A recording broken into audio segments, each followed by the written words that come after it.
1979年9月14日，阿富汗发生政变，总统塔拉基招伊政敌阿明到总统府开会，双边起话车，总统府的守卫向阿明开枪，无弹到，但是阿明马上发动政变，而且甲总统塔拉基处死。但是阿明就台了后，冲犯着苏联与阿富汗的利益，这嘛引起后来的阿富汗战争。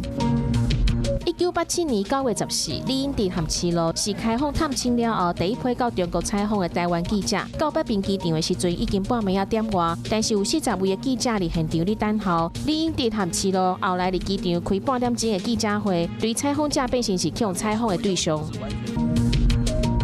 2006年9月14日，台湾和中国第一摆飞人道包机，其中陈老先生伫广东探亲的时阵中风大意，紧急超测了后，决定坐中国籍包机，对广州白云机场直飞桃园机场，这嘛是第一摆医疗直航的包机。